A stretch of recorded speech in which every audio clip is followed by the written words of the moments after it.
नमस्कार, हे तर स्वीट किचनमध्ये आज आपण पाहणार आहोत 1 किलोच्या प्रमाणात काळं तिखट कसं बनवायचं ते.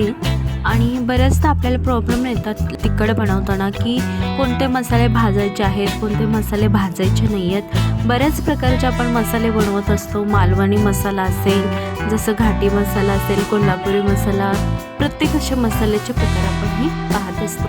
तर असंच एक मसाल्याचा प्रकार पाहणार आहोत. सोलापुरी मसाला आज आपण बनवणार आहोत. झणझणीत मस्त असं सोलापुरी मसाला एकदा नक्की ट्राय करा. रेसिपी आवडली तर व्हिडिओला लाईक करा, चॅनलवरती नवीन असेल तर सबस्क्राईब करा. चला तर आपण आता रेसिपी स्टार्ट करूयात. साहित्य बघूयात आपण काय काय घेतलेले आहेत. 1 किलो मिरची घेतलेली आहे.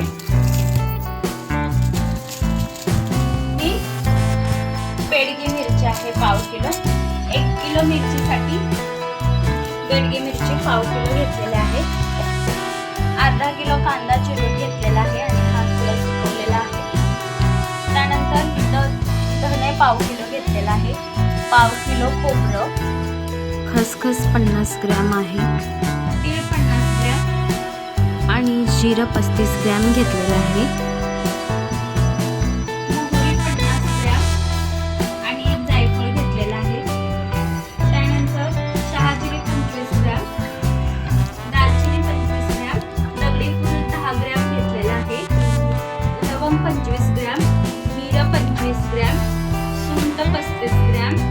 रामपत्री 10 ग्रॅम,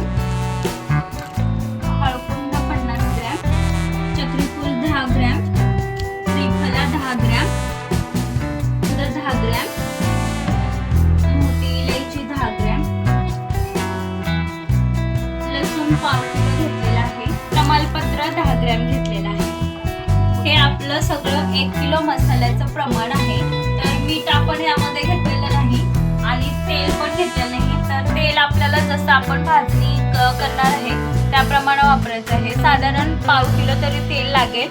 आणि मीठ घेतलेलं नाही. तर मीठ हे मसाला बारीक करताना तिथं ते मीठ घालतात यामध्ये, त्यामुळे मीठ घेतलेलं नाही. मिरची भाजून घेऊयात आता. मिरची भाजताना जास्त भाजायची नाहीये, अगदी गरम करायची आहे. आणि मिरची भाजायच्या अगोदर ओली असेल तर ती उन्हामध्ये सुकवून घ्यायची आहे.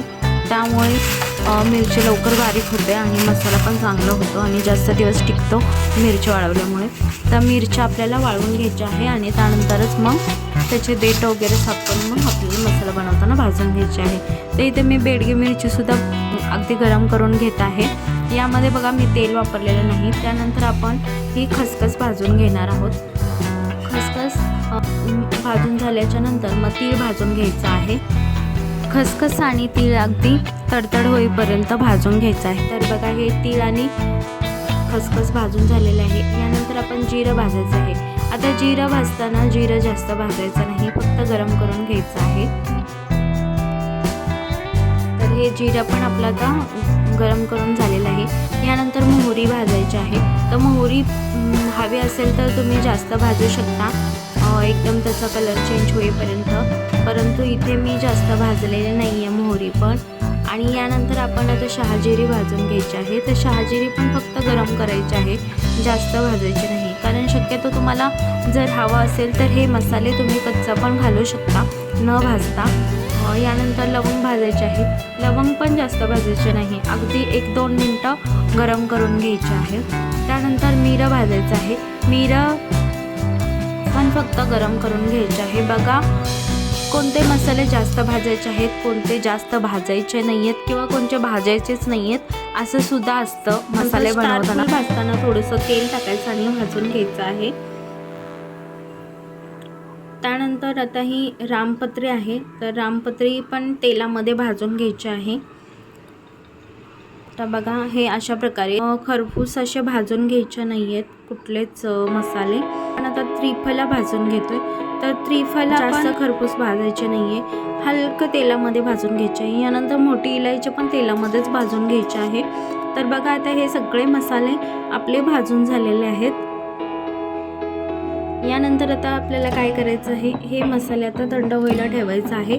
आणि आता खोबरं भाजून घेऊयात. तर खोबरं भाजताना पहिलं तर सुकं असं भाजून घ्यायचं आहे. यानंतर त्यामध्ये तेल ओतायचं आहे आणि तेलामध्ये सोनेरी रंगावरती आपल्याला हे खोबरं भाजून घ्यायचं आहे. हे पहा, इथे आपण खोबरं पण मस्त अशा सोनेरी कलरवरती भाजून घेतलेलं आहे